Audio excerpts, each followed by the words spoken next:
নবী করিম সাল্লাল্লাহু আলাইহি ওয়াসাল্লাম দেখলেন আবু জান্দালকে কাফেরেরা এত বেশি আক্রমণ করছে, আক্রমণ করতে করতে আবু জান্দালের তৃষ্ণায় জিহ্বাটা বের হয়ে গেছে।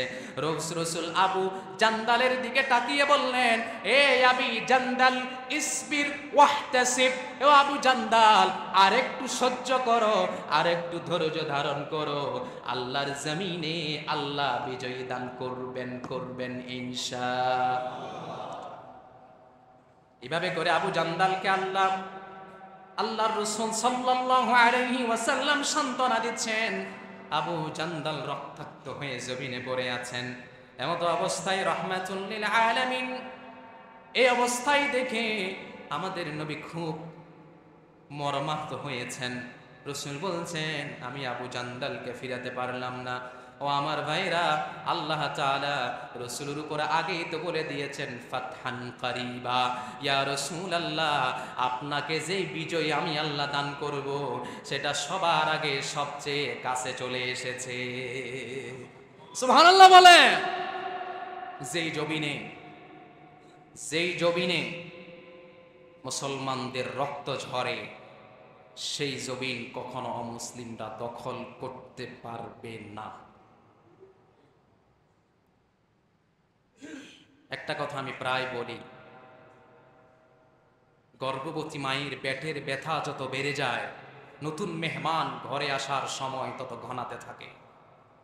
ইসলামপন্থী কোরআনপন্থী আলেমদের উপরে নির্যাতনের স্টিম রোলার যত বেড়ে যায়, ঠিক তেমনি ভাবে বিজয়টা তত দ্রুত সামনে অগ্রসর হতে থাকে।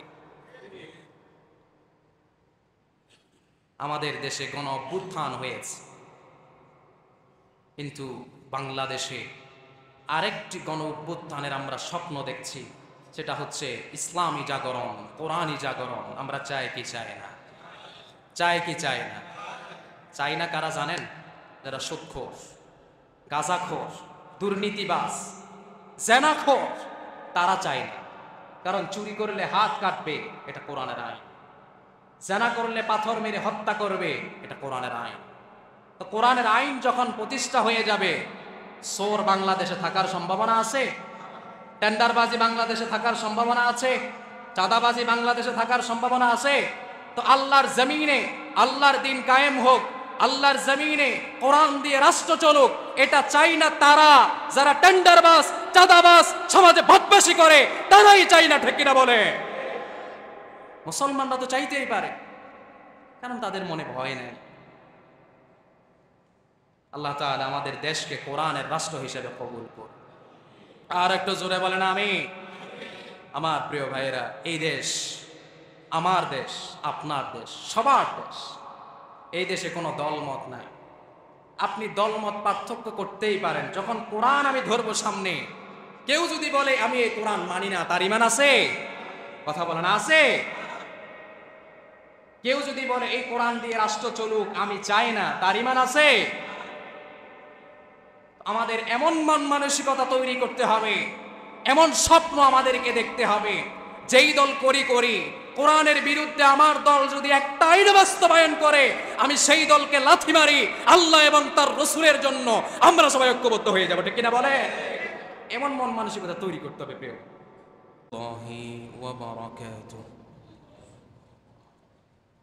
إن الحمد لله نحمده ونستعينه ونستغفره ونؤمن به ونتوكل عليه ونعوذ بالله من شرور أنفسنا ومن سيئات أعمالنا من يهده الله فلا مضل له ومن يضلله فلا هادي له ونشهد أن لا إله إلا الله وحده لا شريك له الذي أرسله بالحق بشيرا ونذيرا وداعيا إلى الله بإذنه وسراجا وقمرا منيرا أما بعد فقد قال الله تعالى في كلامه المجيد وفرقانه الحميد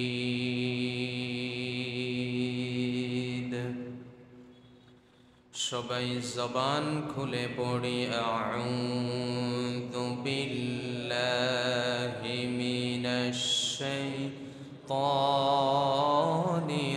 রাজীম বিসমিল্লাহির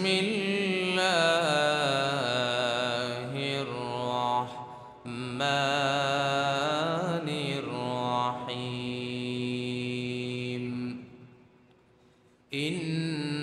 ইন্নাল্লাহা ওয়া মালাইকাতাহু ইউসাল্লুনা আলান নবী ইয়া আইয়ুহাল্লাযীনা আমানু সাল্লু আলাইহি ওয়া সাল্লিমু تسليما اللهم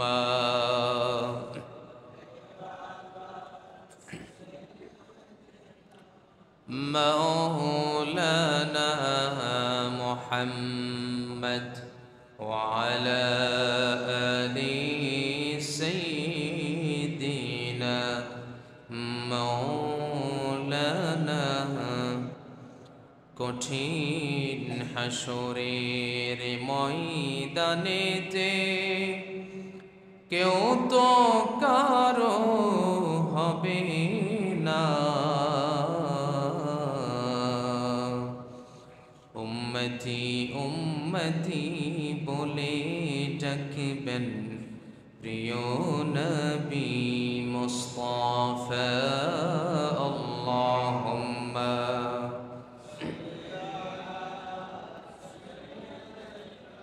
مولانا محمد وعلى آل سيدنا مولانا সবাই বলুন বালাগাল উলা বিকামালিহি কাশাফাদ দুজা বিজামালিহি حسنت جميع خصاله صلوا عليه هو الحبيب الذي ترجى شفاعته لكل حول من الأحوال مقتحم بلغ العلا كشف الدجى بجماله حسنت جميع خصاله صلوا عليه উপস্থিত সম্মানিত শ্রদ্ধেয় মুসল্লি কারাম মুরব্বিয়ানি আযম সমবয়সী যুবক ভাইয়েরা স্নেহের ছোট ভাইয়েরা সর্বোপরি পর্দার অন্তরাল থেকে যারা এই জুমার আলোচনা শ্রবণ করছি আলোচনার প্রারম্ভিকতায় আমরা সবাই মিলে আল্লাহ সুবহানাহু ওয়া তাআলার দরবারে শুকরিয়া আদায় করি যিনি আমাকে আপনাকে পবিত্র এই জুমার দিনে সবার আগে মসজিদে এসে সমবেত হয়ে কোরআন এবং হাদিসের আলোকে কিছু কথা বলবার এবং শুনবার যিনি আমাদেরকে তৌফিক দিয়েছেন সে আল্লাহ তাআলার দরবারে জবান খুলে মস্তক অবনত চিত্তে হৃদয়ের সমস্ত হীনমন্যতাকে ছেড়ে ফেলে দিয়ে আল্লাহ সুবহানাহু ওয়া তাআলাকে খুশি করার জন্যে আমরা সবাই এক যুগে এক বাক্যে সবাই বলছি আলহামদুলিল্লাহ।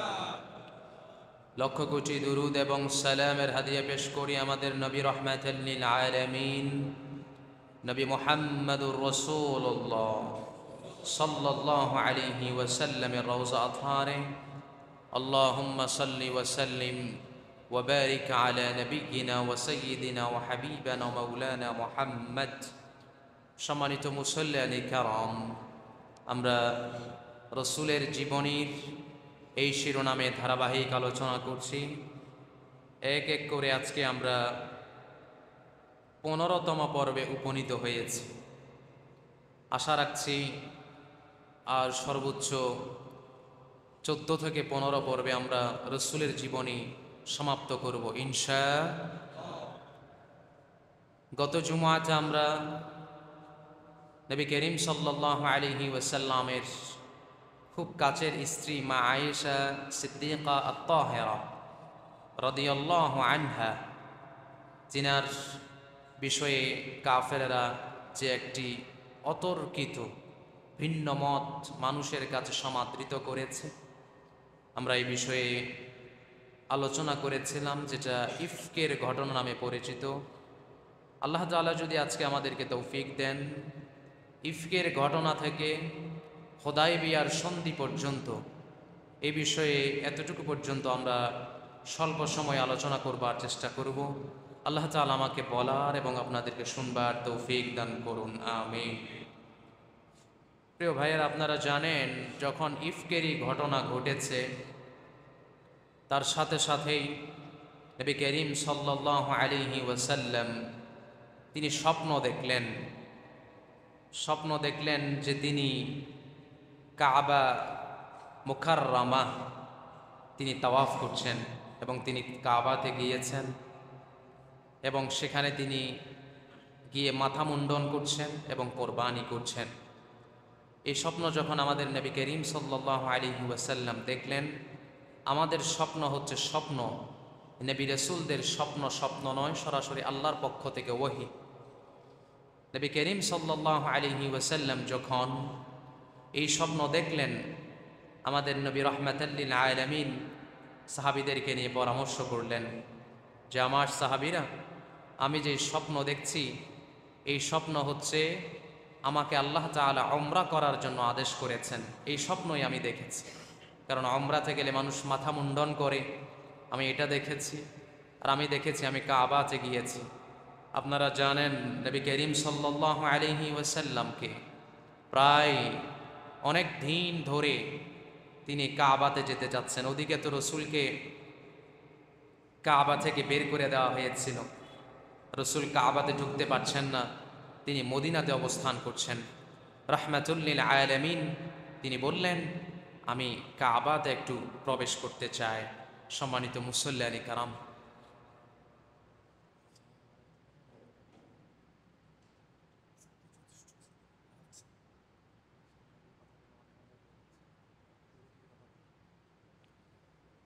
নবী করিম সাল্লাল্লাহু আলাইহি ওয়াসাল্লাম তিনি যখন স্বপ্নের ব্যাখ্যা করলেন, স্বপ্নের ব্যাখ্যা করার পরে রাহমাতুল লিল আলামিন তিনি বুঝতে পারলেন না, আমাকে উমরা করতে যেতে বলা হয়েছে। নবী করিম সাল্লাল্লাহু আলাইহি ওয়াসাল্লাম তিনি যখন এটা বুঝতে পারলেন, রাহমাতুল লিল আলামিন তিনি এবার উমরার দিকে তিনি এবার রওনা হবেন। তিনি যে স্বপ্ন দেখেছেন এটা সত্য না মিথ্যা, এটার ব্যাপারে আল্লাহ তাআলা সরাসরি কোরআনের আয়াত নাযিল করে দিয়েছেন। আল্লাহ সুবহানাহু ওয়া তাআলা বলছেন, লাকাদ সাদাকাল্লাহু রাসূলাহুর রুয়া বিল হক লাতাদখুলুন্নাল مسجد الحرام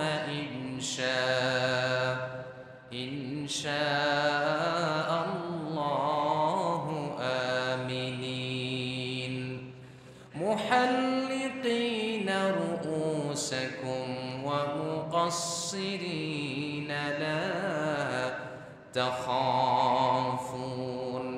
আল্লাহ তাআলা আমাদের নবীর উপরে সূরাতুল ফাতহের 27 নম্বর আয়াত নাযিল করলেন, নাজিল করে রাসূলকে বললেন, ইয়া রাসূলুল্লাহ, আপনি যে স্বপ্ন দেখছেন এটা কোনো স্বপ্ন নয়, বরং আমি আল্লাহ তাআলা আমার পক্ষ থেকে আপনার উপরে ওহী নাজিল করেছি।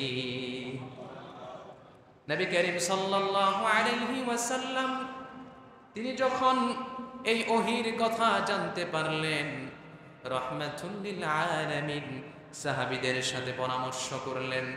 সাহাবীদের সাথে যখন পরামর্শ করলেন, সাহাবীরা খুব বেশি খুশি হয়ে গেছে, কারণ ওই যে আমাদের নবীকে কাফের বাহিনীরা মক্কা থেকে মদিনাতে হিজরত করতে বাধ্য হয়েছিল।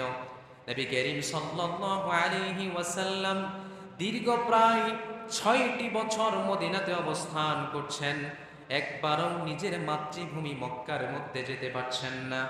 এজন্য রাসূল সাল্লাল্লাহু আলাইহি ওয়াসাল্লাম মক্কার দিকে যাওয়ার জন্য তিনার মনটা বেকুল হয়ে গেছে। আল্লাহর পক্ষ থেকে যখন এমন ওহী পেলেন, রাসূল খুশি হয়ে গেলেন। রাসূল খুশি হয়ে সাহাবীদের সাথে পরামর্শ করলেন। সাহাবীদের সাথে পরামর্শ করার পরে কিছু সাহাবী বলতেছে, ইয়া রাসূলুল্লাহ, আপনি উমরা করতে গেলে আমরাও আপনার সাথে উমরায় যাওয়ার জন্য প্রস্তুত। সুবহানাল্লাহ। কিন্তু তার মধ্যে কিছু মুনাফিক রাসূলকে বলল, ইয়া রাসূলুল্লাহ, আপনি উমরাতে যাবেন, যান, আমরা আপনার সাথে উমরায় যেতে পারবো। কারণ মুনাফিকদের ধারণা হচ্ছে এতদিন মক্কাতে কেউ যায় নাই, মদিনাতে অবস্থান করছি, এখন যদি হঠাৎ করে মক্কাবাসীরা আমাদেরকে দেখে, যদি উমরা করতে যাওয়ার পরে যদি আমাদের উপর আক্রমণ করে, আমরা তো শাহাদাতের পেয়ালা পান করতে হবে। এজন্য কিছু মুনাফিক নিজের মনের মধ্যে মুনাফিকি ঢুকিয়ে রেখে তারা রাসূলকে বলতেছে, আপনার উমরায় আপনি যান, আমরা যেতে পারবো না। নাউজুবিল্লাহ বলেন। তারা ভয় পাইছে তাদেরকে মেরে ফেলবে এই ভয়ে। কিন্তু না না, কিছু সাহাবী ছিলেন রাসূলের উপরে এমনভাবে বায়াতবদ্ধ হয়েছেন, রাসূলকে বলেছেন, ইয়া রাসূলুল্লাহ, আপনার হাতে হাত রেখে বায়াতবদ্ধ হয়েছি, আপনি যেখানেই যাবেন আমরা আপনার অনুসারী হয়ে সেখানেই যাব। সুবহানাল্লাহ বলবেন না? সম্মানিত মুসল্লিয়ান কারাম, রাহমাতুল লিল আলামিন তিনি যখন এই অবস্থা দেখলেন, রাহমাতুল লিল আলামিন, এবার তিনি এবং তার সঙ্গী সাথীরা উমরার দিকে ছুটে চলছেন। রাসূলের মনে একটা আশাও আছে আর একটা হতাশাও আছে। আশা হচ্ছে দীর্ঘদিন পরে কাবা দেখবেন, অনেক দিন দেখেন নাই।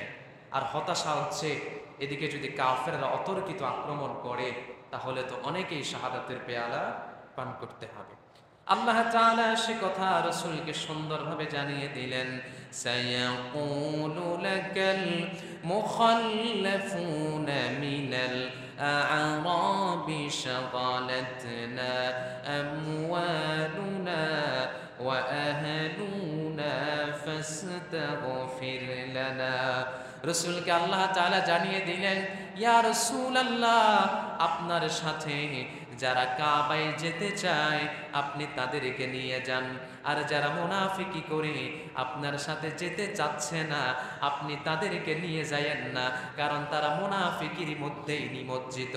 আর যারা আপনার সাথে কেবল যেতে চায় তাদেরকে নিয়ে আপনি সামনের দিকে অগ্রসর হয়ে যান। সুবহানাল্লাহ বলে রাসূল উমরার দিকে ছুটে চললেন।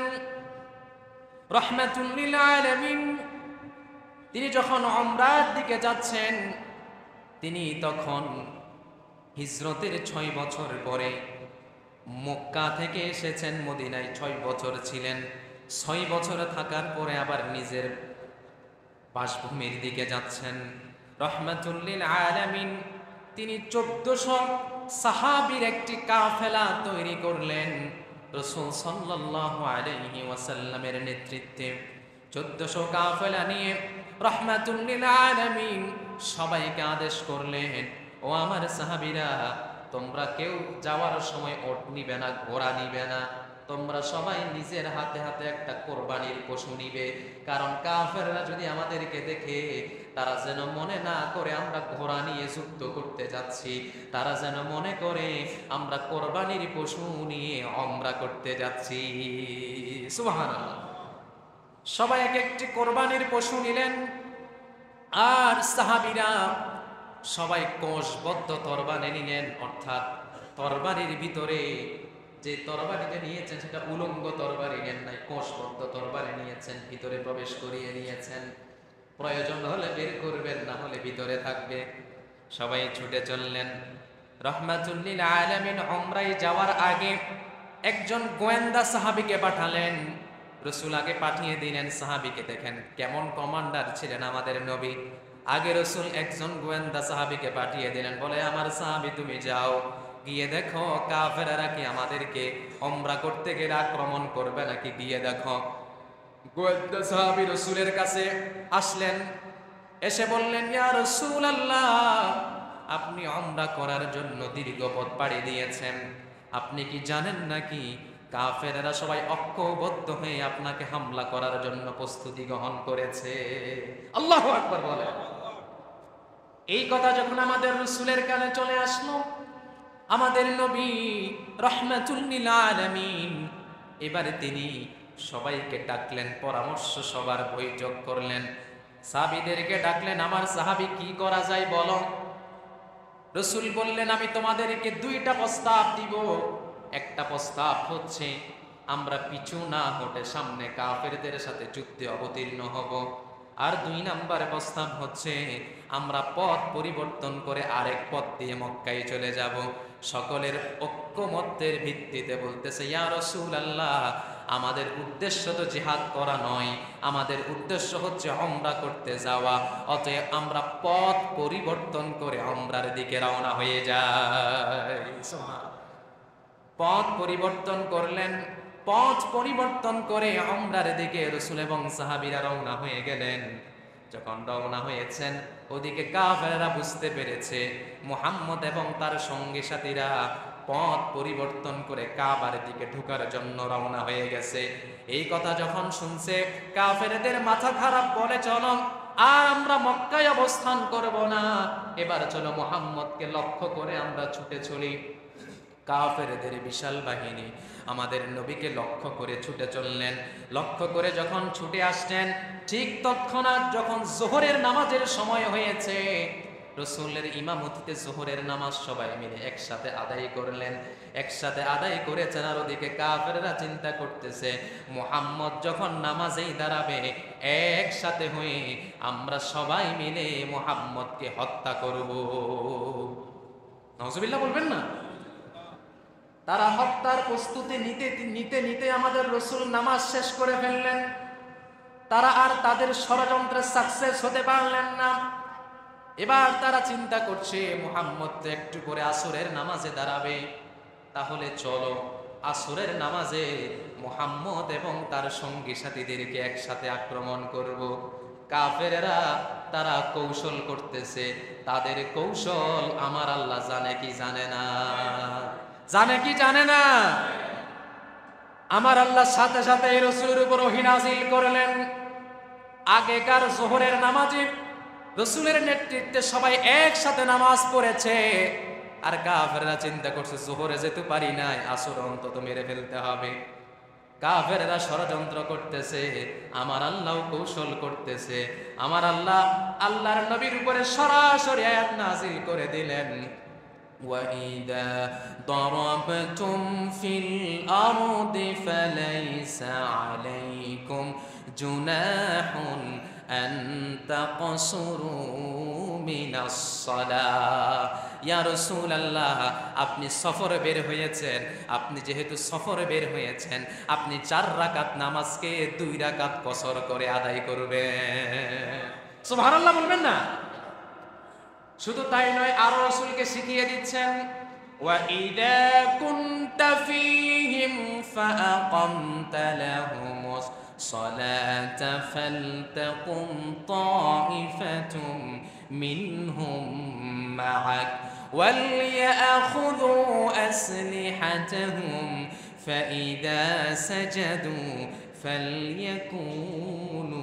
সূরা নিসার 102 নম্বর আয়াতে আল্লাহ চমৎকার করে বলছেন, ইয়া রাসূলুল্লাহ, আপনি যখন নামাজে দাঁড়াবেন একসাথে সবাই নামাজ আদায় করবেন না, 2টা দলে বিভক্ত করেন।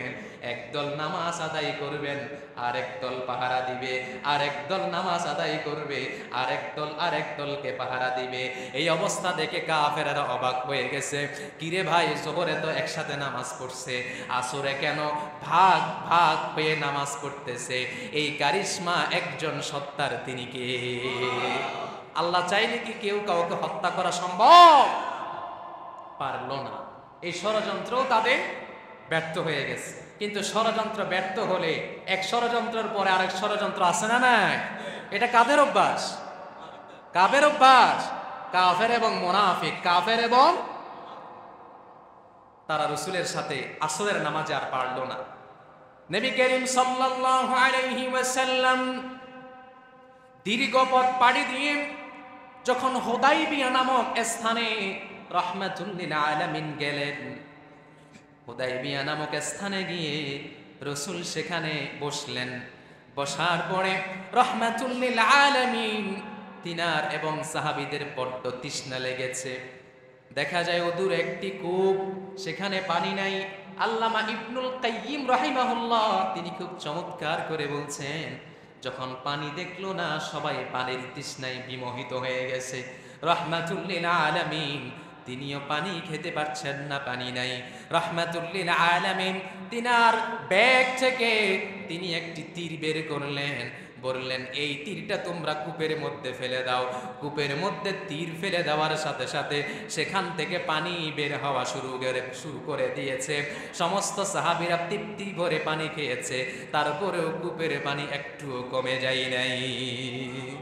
এটা হচ্ছে রাসূলের মুআজিজা, এটা হচ্ছে হুদাইবিয়ার একটি মুআজিজা। সবাই পানি পান করেছে, পানি সেখান থেকে শেষ হয়ে যায়।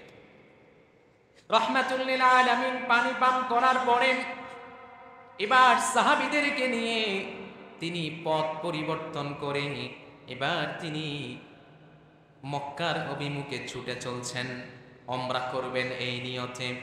রাহমাতুল লিল আলামিন তিনার কাছে এক কাফের এসে বলল, ইয়া রাসূলুল্লাহ, তারা তো রাসূল বলতেছে না, মুহাম্মদ বলতেছে, মুহাম্মদ তুমি মনে হয় আমাদের সাথে যুদ্ধ করতে এসেছো। রাসূল বললেন, না, ইন্না লাম নাজি লিকিতালি আহাদিন। রাসূল বলছেন, আজকের এই দিনে আমি তোমাদের সাথে কোনো যুদ্ধ বিগ্রহ করতে আসি নাই। সুবহানাল্লাহ বলেন। রাসূল সাল্লাল্লাহু আলাইহি ওয়াসাল্লাম দীর্ঘ ভাষণ দিলেন। তিনি তাদেরকে বুঝিয়ে দিলেন এতটুকুই, যে কাফের বাহিনীরা, তোমাদেরকে আমি বলে দিচ্ছি, তোমাদের সাথে যুদ্ধ করার জন্য আমি মুহাম্মদ এখানে আসি নাই। তারপরেও তারা বলতেছে আপনি যুদ্ধ করার জন্যই এসেছেন। রাসূল তাদেরকে জানান দিচ্ছেন, দেখো, আমাদের তরবারিটা হচ্ছে কোষবদ্ধ, আমরা কিন্তু ঘোড়া নিয়ে দৌড়ে দৌড়ে জিহাদ করার মন মানসিকতা নিয়ে আসিনি, আমরা কোরবানির পশু নিয়ে এসেছি। অতএব পশুর দিকে তাকালেও বুঝতে পারো যে আমরা যুদ্ধ করার জন্য আসেনি। এবার কাফেররা অক্ষমর্থ হলো যে মুহাম্মদ যুদ্ধ করতে আসি নাই, তবে সেখানে মুনাফিক আছে না নাই? মুনাফিক বুঝানি শুরু করছে, মুহাম্মদ রে ধরো, আগে মারো। নাউজুবিল্লাহ বলবেন না? বলে মুহাম্মদকে আগে ধরো, মুহাম্মদের সালাকি করতেছে তোমাদের সাথে, ভিতরে ঢুকলেই হয়তো তোমাদেরকে মারা শুরু করবে। নাউজুবিল্লাহ বলবেন না? দেখেন মুনাফিক কেমন, রাসূলুল্লাহর বিরোধিতা, কাফেরদের সাথে থেকে রাসূলুল্লাহর বিরোধিতা যেগুলা করে এগুলা হচ্ছে মুনাফিক, ঠিক কি না? এবার মুনাফিকরা ঐক্যবদ্ধ হয়ে রাসূলুল্লাহর বিরুদ্ধে আবার ষড়যন্ত্র শুরু করল। সে কথা আল্লাহ তাআলা খুব চমৎকার করে সূরাতুল ফাতহের 24 নম্বর আয়াতের মধ্যে বলছেন, ওয়া হুয়াল্লাযী কাফফা আইদিয়াহুম আনকুম ওয়া আইদিয়াকুম আনহুম বিবাতনি মাক্কাতা মিন বা'দি আন أذفركم عليهم وكان الله بما تعملون بصيرا। চিৎকার দিয়ে বলেন আল্লাহু আকবার। সমস্ত কাফেররা রাসূলের উপর যখন দোষারোপ শুরু করলো, রাসূল বলছেন, আমি যুদ্ধ করতে আসি নাই, আমি উমরা করতে এসেছি, আমাকে তোমরা উমরার সুযোগ করে দাও। এদিকে নবী করিম সাল্লাল্লাহু আলাইহি ওয়াসাল্লামকে তারা আর সামনে অগ্রসর হতে দিচ্ছে না। তারা রাসূল সাল্লাল্লাহু আলাইহি ওয়াসাল্লামকে চতুর্দিকে ঘেরাও করেছে। আর রাসূলের একজন সাহাবী ছিলেন ওসমান বিন আফফান রাদিয়াল্লাহু আন। রাসূল ওসমানকে বললেন, ও ওসমান চলো, আমরা এখানে অবস্থান করছি, তুমি একটু যাও, দেখে আসো কাফেররা আমাদের বিরুদ্ধে কি কি ষড়যন্ত্র করতেছে। তুমি একটু গিয়ে ওসমান বিন আফফান গিয়ে দেখে আসো। ওসমান বিন আফফান যখন কাফেরদের খোঁজ খবর নিতে গেলেন, এদিকে গুজব রটে গেল ওসমান বিন আফফানকে কাফেররা হত্যা করে ফেলেছে। এই কথা যখন রসুলের কাছে এসেছে, রসুল এবং সাহাবীরা ক্রোধে সবাই ফেটে পড়ছে। আমরা ওসমানকে তো যুদ্ধ করার জন্য পাঠাই নাই, আমরা ওসমানকে পাঠিয়েছিলাম তাদের অবস্থা দেখার জন্য। তারা কেন আমার ওসমানকে হত্যা করেছে? আসলেই তারা হত্যা করে নাই, একটা গুজব রটে গেছে, তবে সেটা পরে প্রমাণ হয়েছে। কিন্তু রসুল যখন শুনেছেন, তিনি তো মনে করেছেন ওসমানকে হত্যা করা হয়েছে। এই কথা যখন রসুল শুনছেন, রসুল সমস্ত সাহাবীদেরকে একসাথে ডাক দিলেন, বলে আমার সাহাবীরা তোমরা আসো, আমাদের উদ্দেশ্য ছিল উমরা করার জন্য। তারা যেহেতু আমাদের একজন সৈন্যকে হত্যা করেছে, আমরা আর এখান থেকে ফিরে যাব না। সবাই আসো, ঐক্যবদ্ধ হও, হাতে হাত রাখো, বায়াতবদ্ধ হও। রসুল হাত দিলেন, সমস্ত সাহাবীরা একের পর এক হাত দিলেন রসুলের হাতের উপরে, আর বায়াতবদ্ধ হলেন। ওসমানকে যে হত্যা করেছে, এটার বদলা নেওয়া ব্যতীত একজন সাহাবীও ফিরে যাবে না।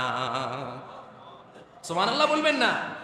এটার নাম হচ্ছে বায়াতে রিদওয়ান। এটা আল্লাহ তাআলা বেশি খুশি হয়েছেন। এটার নাম হচ্ছে বায়াতুর রিদওয়ান। বলেন আওয়াজ করে, বায়াতুর। আবার বলেন, বায়াতুর রিদওয়ান। এটা ইসলামে খুব একটা প্রসিদ্ধ বায়াত। এই বায়াতুর রিদওয়ান সাহাবীদের, রাসূলের হাত সবাই একসাথে হয়ে যখন বায়াতবদ্ধ হলেন, আল্লাহ তাআলা আসমান থেকে খুশি হয়ে গেছেন।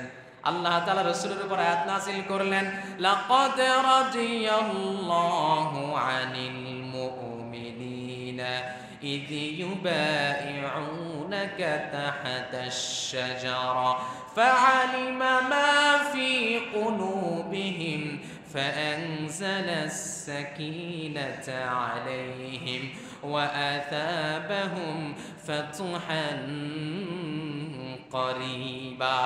মুখটা খুলে জবানটা খুলে দারাজ কণ্ঠে বলেন আল্লাহু আকবার। রাহমাতুল লিল আলামিনের এই বায়াতটা আল্লাহ খুশি হয়ে গেছেন। আল্লাহ খুশি হয়ে আয়াত নাযিল করলেন, ইয়া রাসূলুল্লাহ, আপনারা এমন বায়াতবদ্ধ হয়েছেন, এই বায়াত মধ্যে আমি আল্লাহ খুশি হয়ে গেছি। আর আমি আল্লাহ আপনাকে জানান দিচ্ছি, আপনার জন্য বিজয় যেটা আমি আল্লাহ নির্ধারণ করেছি, এটা খুব কাছেই চলে এসেছে। সুবহানাল্লাহ বলবেন না? আল্লাহু আকবার বলেন। একজনকে হত্যা করেছে, আর রাসূলকে আল্লাহ আয়াত নাযিল করে বলতেছেন বিজয় খুব কাছে চলে আসছে। সুবহানাল্লাহ বলবেন না? রাহমাতুল লিল আলামিন, তিনি এই আয়াত শুনে তিনি খুশিতে আন্দোলিত হয়ে গেছেন। এজন্যই খুশি হয়েছেন যে জন্মভূমি থেকে তিনাকে বের করে দেওয়া হয়েছে, সেই জন্মভূমি আল্লাহ আবার তিনার হাতে ফিরিয়ে দিয়েছেন। রাসূল পেতে লাগলেন। আমাদের নবী এবার কাফেরদের সাথে সন্ধি চুক্তি করলেন, যেটার নাম হচ্ছে হুদায়বিয়ার সন্ধি। বলেন কিসের সন্ধি? মুখস্থ রাখতে হবে রাসূলের জীবনী। এই হুদায়বিয়ার সন্ধি হয়েছে 4টা। জোরে বলেন কয়টা? 1 নম্বরে সন্ধিগুলোর দিকে খেয়াল করেন। 1 নম্বরে সন্ধিগুলোর প্রস্তাব একটাও রাসূল দেয় নাই, সবগুলো দিয়েছে কাফের, কিন্তু রাসূল মেনে নিয়েছেন। সুবহানাল্লাহ বলবেন না? রাহমাতুল লিল আলামিনকে 1 নাম্বার কাফেররা শর্ত দিয়েছে, আপনি এই বছর উমরা করতে পারবেন না, আপনি উমরা না করে মদিনায় ফিরে যাবেন, তবে আগামী বছর উমরা করতে আসতে পারবেন, তবে সাথে শুধুমাত্র কোষবদ্ধ তরবারি নিয়ে আসতে পারবেন। অর্থাৎ আপনি যুদ্ধ করার নিয়তে মক্কায় প্রবেশ করতে পারবেন না, শুধু উমরার নিয়তে আপনি প্রবেশ করবেন। আল্লাহু আকবার। দেখেন কেমন কথা। এত দীর্ঘ পথ পাড়ি দিয়ে উদ্দেশ্য হচ্ছে কি করা? সেখানে কাফেররা সন্ধি দিচ্ছে, আপনি উমরা করতে পারবেন না, চলে যাবেন। রাসূল বললেন ঠিক আছে, মেনে নিলাম। সুবহানাল্লাহ বলবেন না? 2 নম্বরে কাফেররা চুক্তি করল, আপনি আগামী 10 বছর কোনো যুদ্ধে বিগ্রহ হয়ে জড়াইতে পারবেন না। রসুল বললেন, হ্যাঁ, আগামী 10 বছর কোনো যুদ্ধ বিগ্রহে আমি জড়াবো না। কারণ রসুল যখন মক্কা থেকে মদিনায় গেছেন শুধু যুদ্ধ আর যুদ্ধ, বদর, উহুদ, খন্দক, শুধু যুদ্ধই করতে হচ্ছে, দ্বীনের দাওয়াত দেওয়ার কোনো সময় আসতেছে না। রসুল বললেন, ঠিক আছে, তোমরা চুক্তি করছো, আমি রাজি। এখন থেকে তোমরা যদি যুদ্ধ না করো মক্কাবাসী, আমরা মদিনাবাসীরা যেহেতু নিরাপদ, রসুল বলছেন আমি দেশে বিদেশে এবার আমি দূত পাঠিয়ে, বার্তা প্রেরক পাঠিয়ে ইসলামের দাওয়াত, কোরআনের দাওয়াত আরো ব্যাপকভাবে আমি রাসূলুল্লাহ কায়েম করতে পারবো। মেনে নিলেন। এবার 3 নম্বরের চুক্তি করলাম। তারা বলছে যদি মক্কা থেকে কোন ব্যক্তি যদি মদিনায় প্রবেশ করে, আমরা কাফেররা যদি চাই তাকে ফেরত দিতে হবে। তবে মদিনা থেকে যদি কেউ মক্কায় প্রবেশ করে, আপনারা চাইলেও আমরা তাকে ফেরত দিব না। রসুল মেনে নিছেন।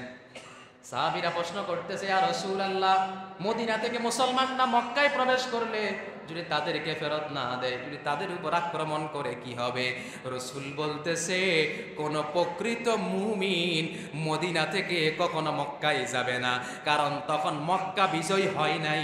কারণ যারাই মক্কায় যাবে তারা মূলত কাফেরদের সাথে মিলে মিশে বন্ধুত্ব করে, মুনাফিকি করে আমাদের মদিনাতে আক্রমণ করাই হবে তাদের টার্গেট। অতএব যে মক্কায় গেছে তারে যা করব করুক, আমি রাসূলুল্লাহ এটার ব্যাপারে কোনো দায়ভার নিতে রাজি নয়।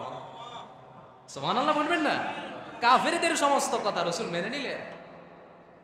সর্বশেষ 4 নম্বরে তারা যে সন্ধিটা করলো সেটা হচ্ছে, আজকের পর থেকে রাসূলুল্লাহ তো এক গোত্রের সাথে সন্ধি করেছেন।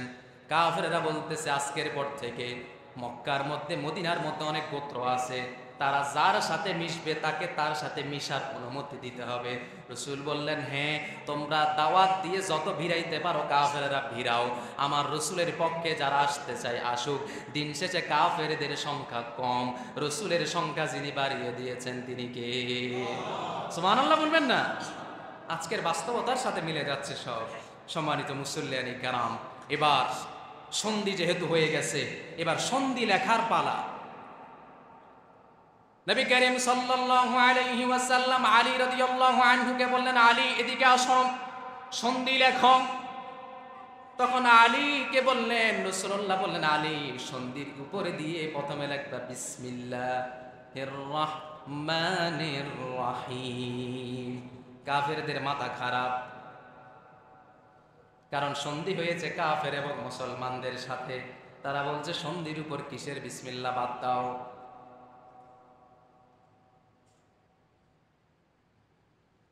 আমার প্রিয় ভাইরা, যদি আমরা বলতে চাই এভাবে, বাংলাদেশে মুসলমানদের সংখ্যা বেশি না মুসলিমদের সংখ্যা বেশি? আপনাদের কণ্ঠের আওয়াজে কেউ বলবে মুসলমানের সংখ্যা বেশি? বাংলাদেশে মুসলমানের সংখ্যা বেশি না মুসলিমদের সংখ্যা বেশি? তো মুসলমানদের সংখ্যা যেহেতু বেশি, আপনি যদি রেশিও অনুযায়ীও যদি মুসলমানদেরকে দিকে তাকান, তারপরেও তো সংবিধানে বিসমিল্লাহ রাখতেই হয়, ঠিক কিনা বলে? সবকিছু বাদ দিয়ে রেশিও অনুযায়ী যদি তাকান, তো সংবিধানে বিসমিল্লাহ চাইবে না কারা? রসুল হুদায়বিয়ার সন্ধি লিখতে বিসমিল্লাহ লিখেছিলেন যারা নিষেধ করেছে, কেবল তারাই চাইবে বাংলাদেশের সংবিধান থেকে বিসমিল্লাহ তুলে দিতে, ঠিক কিনা বলে? যাক, রসুল বললেন ঝগড়াতে জড়াই লাভ নাই, বিসমিল্লাহ যেহেতু কেটে দিতে বলতেছে কেটে দাও। আলী রাদিয়াল্লাহু আনহু কেটে দিলেন। সুবহানাল্লাহ বলবেন না? যারা কেটে দিয়েছে এরা মুসলমান, যারা কাটতে বাধ্য করেছে এরা মুসলিম, এরা উগ্রবাদ, ঠিক কিনা বলেন? কেটে দিলেন। এবার রাহমাতুল লিল আলামিন আলীকে আদেশ করলেন, আলী সন্ধি লেখন। ওদিকে কাফেরদের লিডার সুহাইল আলীকে বলতেছে, রাসূলুল্লাহ বললেন, হাদা সালাহা আলাইহি মুহাম্মদ, এই কথাটা সন্ধির উপর দিয়ে লেখো। অর্থাৎ আমরা মুহাম্মদকে নবী হিসাবে মানি। কাফেররা বলতেছে, মুহাম্মদকে যদি নবী হিসাবে মানতাম সন্ধি কিসের জন্য? আমরা তো করতেই দিতাম। অতএব কাফেররা বলতেছে আমরা মুহাম্মদকে নবী হিসাবে মানি না, মুহাম্মদের নাম কাটো। নাউজুবিল্লাহ। বাড়িতে গিয়া আলী রাদিয়াল্লাহু আনহু রাসূলকে আমাদের থেকে বেশি ভালোবাসে না কম ভালোবাসে? আলী বলতেছে ইয়া রাসূলুল্লাহ, আমার জান কোরবানি হবে, তারপরও আপনার নাম আমার হাত দিয়ে কাটতে পারবো না। রাসূল বলতেছে আলী, সংঘাতে জড়িয়ে লাভ নাই, খাতাটা আমাকে দাও। রাসূল নিজের হাত দিয়ে নিজের নামটা কেটে দিয়েছে। সুবহানাল্লাহ বলবেন না?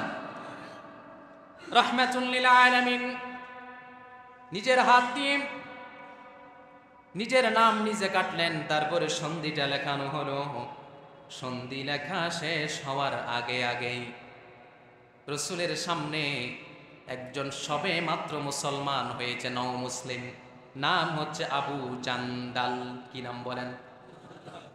আবু জান্দাল আসছে রাসূলের কাছে। সে থাকতো মক্কায়, রাসূল তো মদিনায়। আবু জান্দাল রাসূলকে বলতেছে ইয়া রাসূলুল্লাহ, কাফেররা আমাদেরকে মক্কার মধ্যে এত বেশি নির্যাতন করতেছে, আমরা আর সহ্য করতে পারছি না। ইয়া রাসূলুল্লাহ, আমাকে একটু আপনি মক্কার দিকে নিয়ে যান, মদিনার দিকে নিয়ে যান। সুবহানাল্লাহ। ওদিকে কাফেররা বলে উঠলো, ও মুহাম্মদ, তুমি না বলেছো মক্কা থেকে যদি কেউ মদিনায় যেতে চায়, আমরা যদি তাকে ফেরত চাই তুমি ফেরত দিবা। রাসূল বলতেছে এখনো তো সন্ধি লেখাও শেষ হয় নাই। বলে হবে না, যেটাই বলেছো সেটাই করতে হবে। রাসূল বলতেছে যাও, নিয়ে যাও। তারপরেও রাসূল বলেছিলেন, ও কাফেরেরা, আমাকে তো তোমরা নবী হিসাবে মানো না, তবে আমাকে তো তোমরা আল আমিন হিসাবে মানো, আমি বিশ্বস্ত, এটা তোমরা মানো। এটার উসিলাই হলো অন্তত আবু জান্দালকে ছেড়ে দাও। কাফেররা বলে ছেড়ে দিব না, সন্ধি চুক্তি যা হয়েছে তা আবু জান্দালকে আমরা নিয়ে যাই। নবী করিম সাল্লাল্লাহু আলাইহি ওয়াসাল্লাম দেখলেন আবু জান্দালকে কাফেররা এত বেশি আক্রমণ করছে, আক্রমণ করতে করতে আবু জান্দালের তৃষ্ণায় জিহ্বাটা বের হয়ে গেছে। রাসূল আবু জান্দালের দিকে তাকিয়ে বললেন, এ আবি জান্দাল, ইসবির ওয়াহতাসিব। ও আবু জান্দাল, আর একটু সহ্য করো, আর একটু ধৈর্য ধারণ করো, আল্লাহর জমিনে আল্লাহ বিজয় দান করবেন ইনশাআল্লাহ। এভাবে করে আবু জান্দালকে আল্লাহর রাসূল সাল্লাল্লাহু আলাইহি ওয়াসাল্লাম সান্ত্বনা দিচ্ছেন। আবু জান্দাল রক্তাক্ত হয়ে জমিনে পড়ে আছেন। এমতো অবস্থায় রাহমাতুল লিল আলামিন এই অবস্থায় দেখে আমাদের নবী খুব মর্মাহত হয়েছেন। রাসূল বলছেন, আমি আবু জান্দালকে ফিরাতে পারলাম না। ও আমার ভাইরা, আল্লাহ তাআলা রাসূলের উপর আগেই তো বলে দিয়েছেন ফাতহান কারিবা। ইয়া রাসূলুল্লাহ, আপনাকে যে বিজয় আমি আল্লাহ দান করব, সেটা সবার আগে সবচেয়ে কাছে চলে এসেছে। সুবহানাল্লাহ বলে। যেই জমিনে মুসলমানদের রক্ত ঝরে, সেই জমিন কখনো অমুসলিমরা দখল করতে পারবে না। একটা কথা আমি প্রায় বলি, গর্ভবতী মায়ের পেটের ব্যথা যত বেড়ে যায়, নতুন মেহমান ঘরে আসার সময় তত ঘনাতে থাকে। ইসলামপন্থী কোরআনপন্থী আলেমদের উপরে নির্যাতনের স্টিম রোলার যত বেড়ে যায়, ঠিক তেমনি ভাবে বিজয়টা তত দ্রুত সামনে অগ্রসর হতে থাকে। আমাদের দেশে গণ অভ্যুত্থান হয়েছে, কিন্তু বাংলাদেশে আরেকটি গণ অভ্যুত্থানের আমরা স্বপ্ন দেখছি, সেটা হচ্ছে ইসলামী জাগরণ, কোরআনী জাগরণ। আমরা চাই কি চাই না? চাই কি চাই না? চাই না কারা জানেন? যারা সুদখোর, গাঁজাখোর, দুর্নীতিবাজ, জেনাখোর, তারা চায় না। কারণ চুরি করলে হাত কাটবে, এটা কোরআনের আইন। জেনা করলে পাথর মেরে হত্যা করবে, এটা কোরআনের আইন। তো কোরআনের আইন যখন প্রতিষ্ঠা হয়ে যাবে, চোর বাংলাদেশে থাকার সম্ভাবনা আছে? টেন্ডারবাজি বাংলাদেশে থাকার সম্ভাবনা আছে? চাঁদাবাজি বাংলাদেশে থাকার সম্ভাবনা আছে? তো আল্লাহর জমিনে আল্লাহর দিন কায়েম হোক, আল্লাহর জমিনে কোরআন দিয়ে রাষ্ট্র চলুক, এটা চাই না তারা যারা টেন্ডারবাজ, চাঁদাবাজ, সমাজে বদমাশি করে, তারাই চাই না। ঠিক কিনা বলে? মুসলমানরা তো চাইতেই পারে, কারণ তাদের মনে ভয় নেই। আল্লাহ তাআলা আমাদের দেশকে কোরআনের রাষ্ট্র হিসেবে কবুল করুন। আর একটু জোরে বলেন আমি। আমার প্রিয় ভাইয়েরা, এই দেশ আমার দেশ, আপনার দেশ, সবার দেশ। এই দেশে কোনো দলমত নাই। আপনি দলমত পার্থক্য করতেই পারেন। যখন কোরআন আমি ধরবো সামনে, কেউ যদি বলে আমি এই কোরআন মানি না, তার ঈমান আছে? কথা বলেন, আছে? কেউ যদি বলে এই কোরআন দিয়ে রাষ্ট্র চলুক, আমি চাই না, তার ঈমান আছে? আমাদের এমন মন মানসিকতা তৈরি করতে হবে, এমন স্বপ্ন আমাদেরকে দেখতে হবে, যেই দল করি কোরআনের বিরুদ্ধে আমার দল যদি একটা আইন বাস্তবায়ন করে, আমি সেই দলকে লাথি মারি, আল্লাহ এবং তার রাসূলের জন্য আমরা সবাই ঐক্যবদ্ধ হয়ে যাব। ঠিক কিনা বলে? এমন মন মানসিকতা তৈরি করতে হবে প্রিয়।